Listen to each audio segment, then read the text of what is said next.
E essa história aí, minha gente, ó, tem um monte de coisa aqui falando sobre esse submersível, uma espécie aí de submarino. Esse nome submersível é novo pra gente. Vamos dar uma olhadinha pra gente entender um pouquinho mais sobre esse cenário por lá. A expectativa é muito grande do que vai acontecer a partir de agora.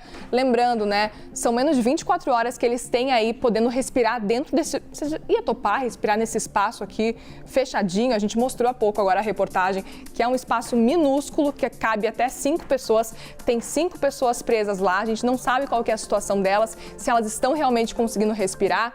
E aqui a gente tem informações, ó, que as equipes de busca captaram sinais de sonar. O governo dos Estados Unidos está falando isso, ó, que esse avião canadense localizou um objeto retangular branco na água, mas um navio que investiga o caso foi desviado para ajudar com o retorno do sonar. Vamos dar uma olhadinha então o que está falando essa reportagem.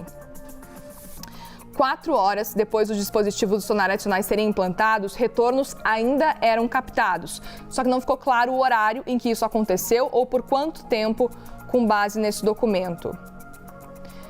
Ó, e uma atualização enviada na noite de ontem sugeriu que mais sons foram escutados. Aqui em cima, então, essa informação. Ó, retorno acústico adicional foi ouvido e ajudará na vetorização de ativos de superfície e também indicando esperança contínua de sobreviventes. Pode ser que eles estejam tentando se comunicar de alguma forma com as pessoas que estão tentando resgatar eles.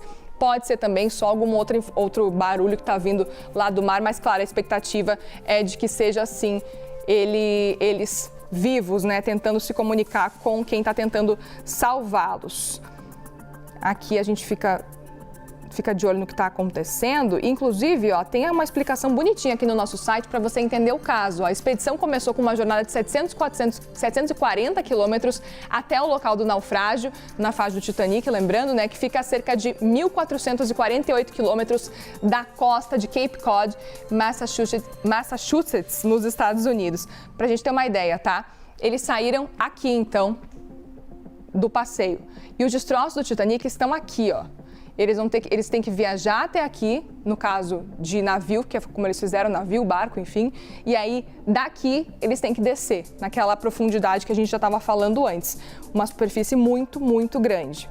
O submersível começou sua descida de domingo pela manhã, mas perdeu contato com a tripulação do Polar Prince, o navio de apoio que transportou a embarcação até o local. Perdeu contato 1 hora e 45 minutos depois da descida, segundo autoridades.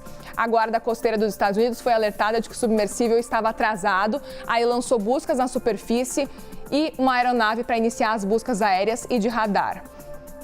E o que a gente sabe então sobre a embarcação? O submersível chamado Titan, no caso Titan, pesa cerca de 10 toneladas, é feito de fibra de carbono e titânio, de acordo com a operadora de turismo Ocean Gate Expeditions. Inclusive, o dono da Ocean Gate, que acabou criando, né, esse tipo de submersível, ele tá lá nesse local, então tá lá embaixo, no caso no mar, né, esperando então ser encontrado. A gente fica na expectativa de que todos estejam vivos.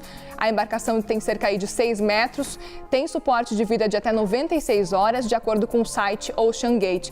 É por isso então que a gente está falando, tem 24 horas para encontrar eles com vida ainda, podendo respirar dentro desse lugar. Por quê?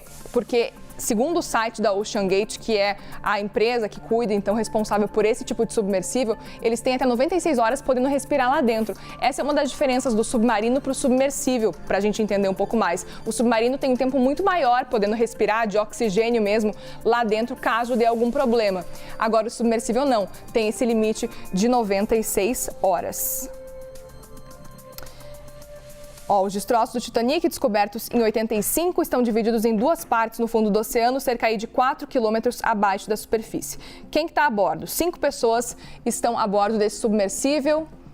O empresário, vou falar tudo errado aqui, o empresário Hamish Harding, que é um dos passageiros, ele é normalmente um piloto, um especialista em conteúdo e 3 passageiros pagantes e são as expedições. Então, o primeiro a ser identificado é o Hamish Harding, que é um dos passageiros e é um dos milionários aí que acabou pagando por essa viagem. O custo de ingressar nessa expedição de 8 dias é o equivalente a mais de R$1 milhão, a partir de 250 mil dólares. E esse aqui é o bilionário britânico Harding, que está, inclusive, né, a gente não sabe, nesse submarino, nesse submersível que ainda não foi encontrado. A gente está, claro, atento a tudo que está acontecendo, até para poder atualizar você.